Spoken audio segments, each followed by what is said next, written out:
បាទសួស្តីពុកម៉ែបងប្អូនទាំងអស់គ្នាថ្ងៃនេះយើងវិលមកជួបគ្នាម្ដងទៀតហើយថ្ងៃនេះខ្ញុំមានមីហឹលនិង oyster ជាមួយទឹកត្រីកោះកុងយើងហ្នឹងហើយ oyster នេះខ្ញុំយកទៅដាក់ក្នុង microwave អាំងវាឲ្យវាជាងស្ងួតទឹកសិនមកហើយយើងចាំយើង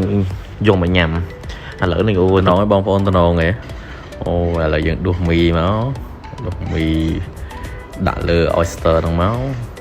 តំណងបងប្អូនអើយណាដាក់ឲ្យមកម៉ាត់លុបអូយជាតិណាបងប្អូនអើយដាក់ធំធេទៀតមកច្រប់តំណងបងប្អូនហើយយើងមិនញ៉ាំនេះមួយទៀតដាក់នេះមកយើងបងប្អូនចង់ធ្វើញ៉ាំអីឆ្ងាញ់ហ្មងមិនថាឆ្ងាញ់ហើយវាចាប់ជាគ្នាខ្លាំងហ្មងយើងនេះដាក់មីមកឆ្ងាញ់ណាបងប្អូនអើយដាក់មីពីលើថែមដូចមិញទៀតមកដាក់ឲ្យណែនហ្មងបងប្អូនធ្វើញ៉ាំដាក់ឲ្យច្រើនជាងហ្នឹងមកតែនេះខ្ញុំធ្វើតែបន្តិចដែរញ៉ាំតែឯងអត់មានអ្នកញ៉ាំអញ្ចឹងណាបងប្អូន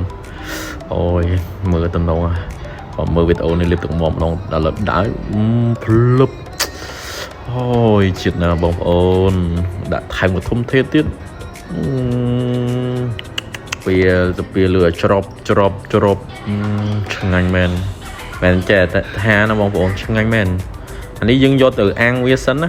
បងប្អូនអាំងឬក៏មាន microwave អីអាំងវាតិចមកឲ្យវារៀងឆ្អិនរៀងស្ងួតទឹកតិចមកហើយយើងដាក់ត្រីកោះកុងក្នុងនឹងឲ្យហើយទៅហើយមានខ្ទឹមពងយើងដាក់ចូលនឹងឲ្យហើយមក